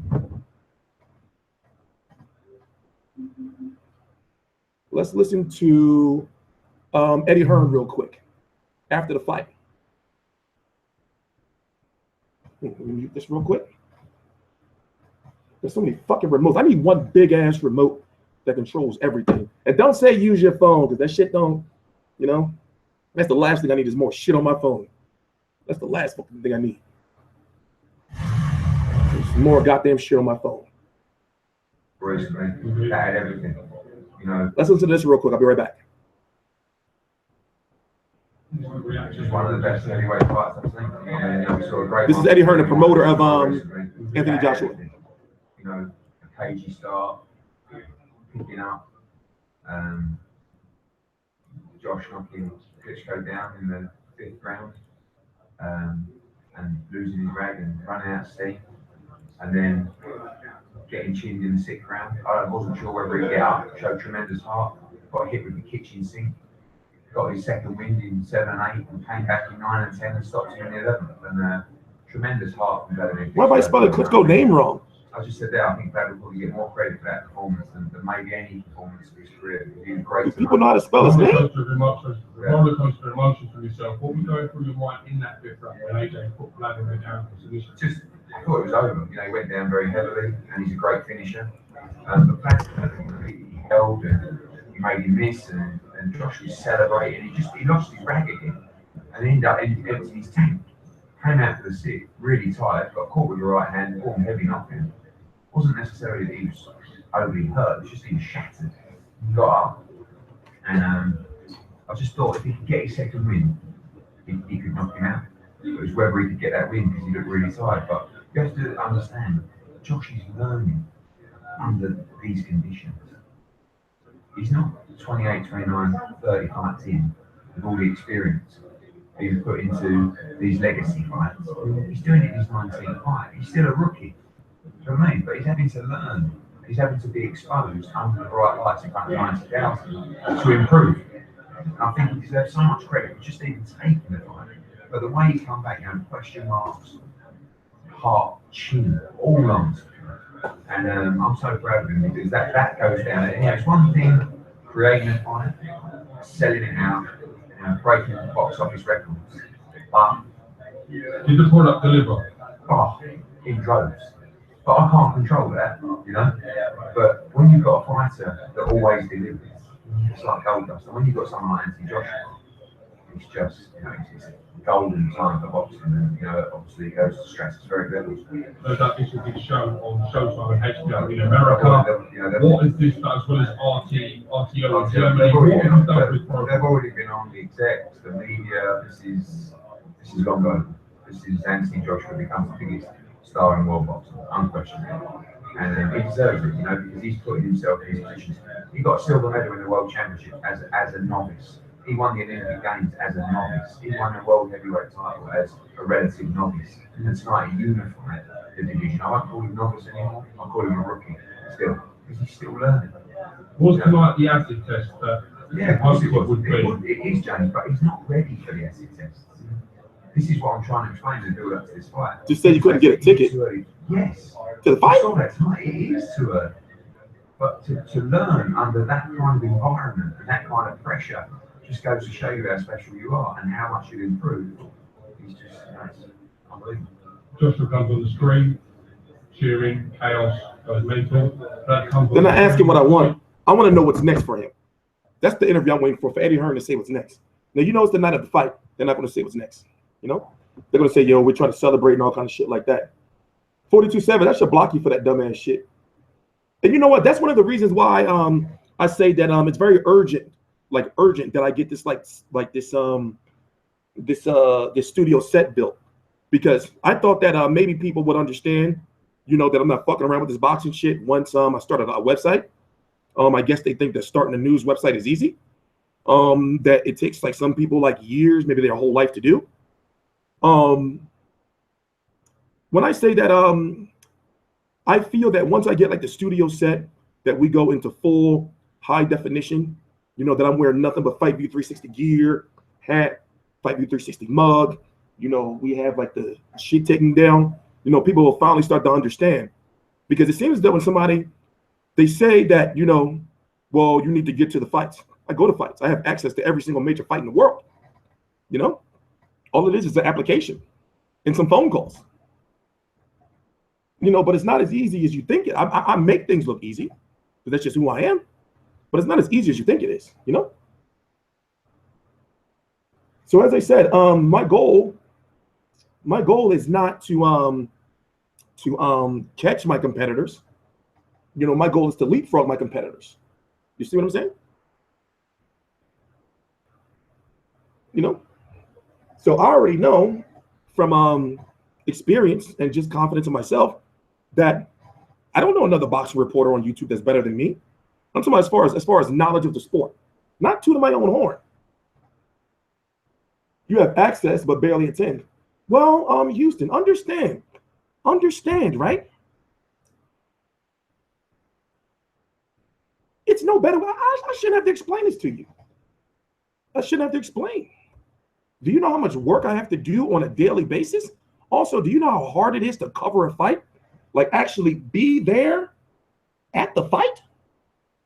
All that chasing around of interviews and shit you have to do. So once again, because of the way I interact with you guys and the fact that I come across as like a regular ass dude, you underestimate the level of work that I do. You know, for example, I start my days at about 4 or 5 a.m. in the morning. You know? Now, also, understand that when I say a reporter, right? There's different types of reporters. You have a person like me, who you see the person, who you see me, you see the person talking, doing a live video. It's not a video where it's like this, right? Let me show y'all. See, I can make a killing. And I can be sitting here in my drawers, and I can be like, well, you know, Anthony Joshua won, and yada, yada, yada. And I can go through all this type of shit, you know, all these different fucking links and shit, and you never see my face. There's different type of reporters. I'm one of the rare people that you would actually see the person. You see what I'm saying? And not do like the screen sharing shit where you never see my face. Then you have the people who are actually at every single event. But if there's no fights, then they have no work. They have to get out and scramble for those interviews and stuff. So there's different, like you can't compare me really. Well, I'm kind of like a hybrid now, because I do get to the events and I do these videos. But it's not fair to compare me to somebody like Eli Sekback or people or IFL, where we do different shit. So for example, right? Eli Sekback, he is good at what he does. But what if he was to do what I'm doing, and after every single fight, he did videos like this?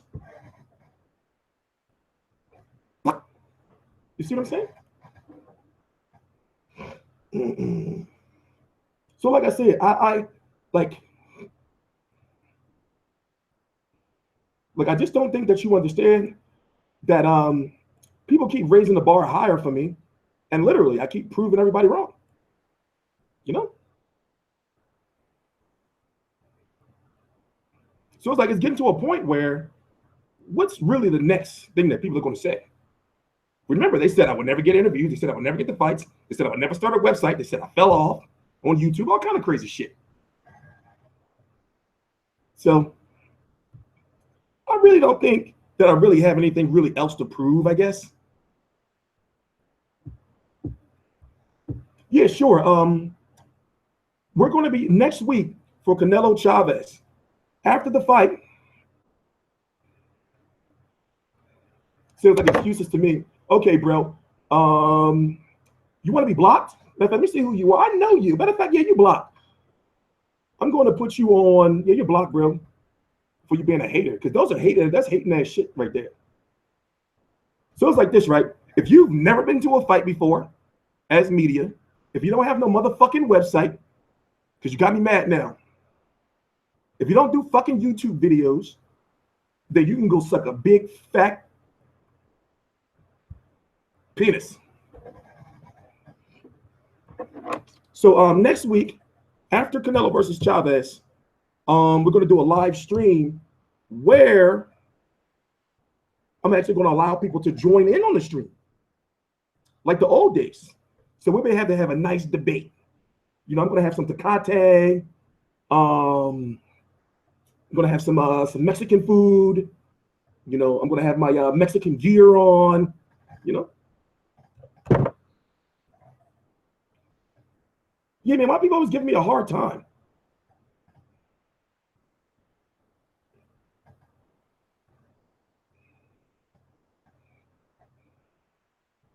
My people always give me a hard time. Well, the stream next week is going to be, we're here for another 6 minutes. The stream next week is going to be after the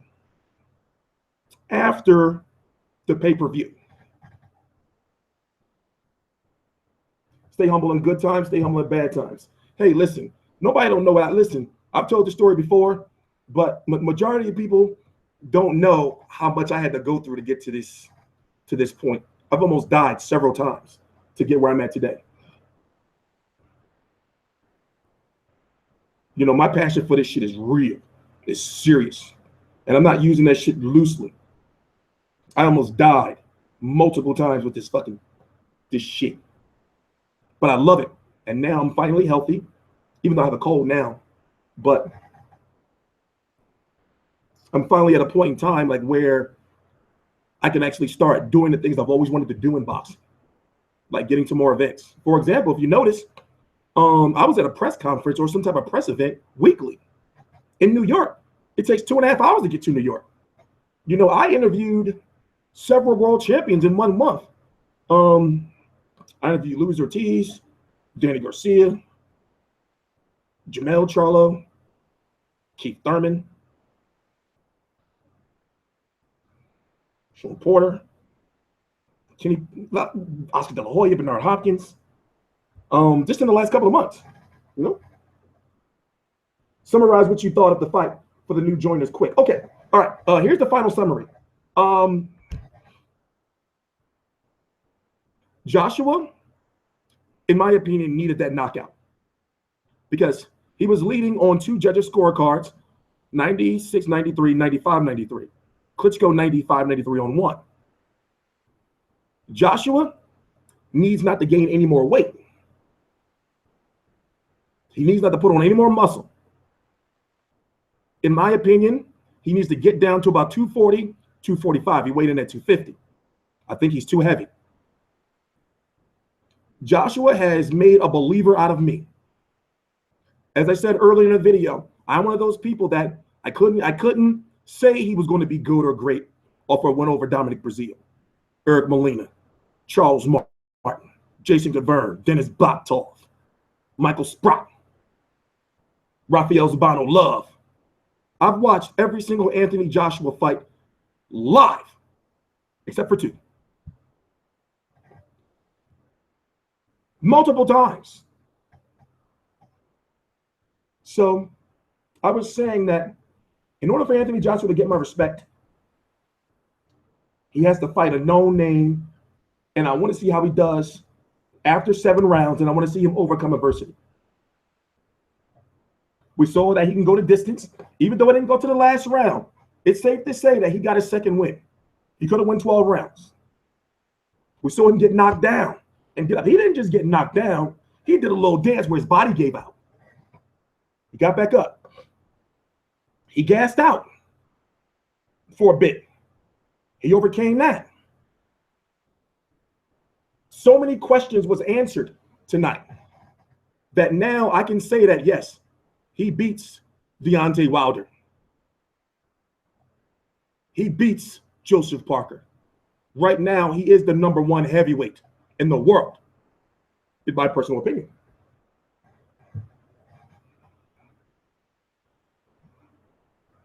Klitschko was 240. Joshua was 250. Like I said, I've been hearing so many people before this fight say Joshua was this, Joshua was that. I was like, okay, all right, I understand that you feel that way. But me covering hundreds of fights, I've seen many hype jobs in my lifetime. Many. So it's like, until you beat somebody of note, then that's when I can say, okay, you're good. I said the same thing about Adrian Broner. Motherfuckers thought I was crazy. I said, listen, if he beats Marcus McDonald, then I say, yo, he's going to be good. But all the motherfuckers he beat, I can't count them. When it came to Andre Berto, HBO used to hype the shit out of him. And the reason why I bring him up is because he just fought last week. Remember, they tried to do the same shit to Seth Mitchell.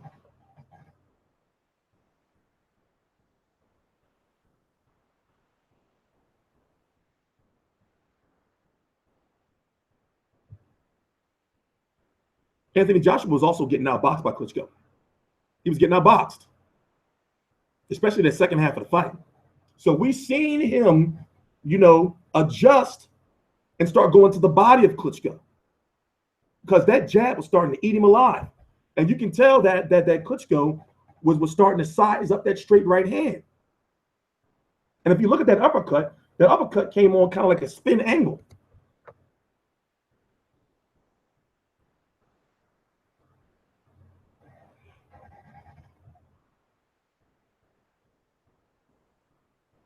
Put it this way, I'm not saying that Joshua's great.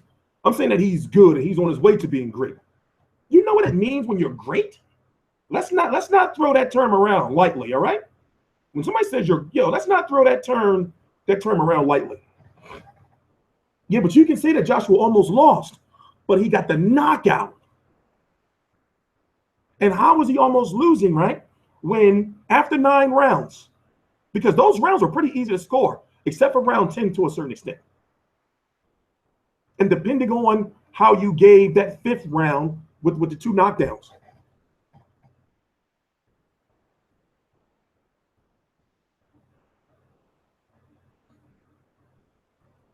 So you can say that he was losing the fight, or he was going to lose. You don't know that. But at the same time, put it this way, Wladimir Klitschko, all Wladimir Klitschko needed was to win those last 2 rounds, and he would have won the fight, or it would have been a draw. So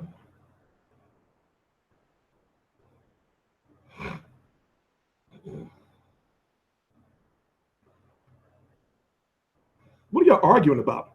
But listen, guys, I enjoyed this fight. I got to go. I'm T-Street Controversy. This is T-Street Controversy Live. I'm going to be back on some late night type shit to do the rest of my videos. And then, of course, next week is Canelo versus Chavez. I got to get over this cold, take some prednisone, take a couple breathing treatments. I got some homemade chicken noodle soup I made in my crock pot. And Teach You Controversy. This is Teach You Controversy Live. Please subscribe. Thank you for joining. So as I said, before we end, sometime in the next 3 weeks, it's going to be a massive, major overhaul of the production value of this channel. The money has already been spent. Major, massive overhaul. We're going to be streaming in 1080p. We're going to have like little fucking, you see this little area right here? We're going to have like boxes and shit where I can fucking, you know, instead of like doing a screen, we got some shit going on. Some shit is changing. We're also, we're selling merchandise. The merchandise is going to be done really soon. I'm talking about like within the next few weeks. Everything is, listen. I've been doing this shit way too fucking long, and I'm tired. So my goal is to take over boxing media. Simple as that. Does it seem far-fetched? It can be done. Only time will tell, right? Only time will tell. You know, so I've been like isolating myself from the world. I ain't been on no dates. I ain't been getting no sex. Just working. Building. Working and building by my goddamn self. Teach You Controversy. Teach You Controversy Live.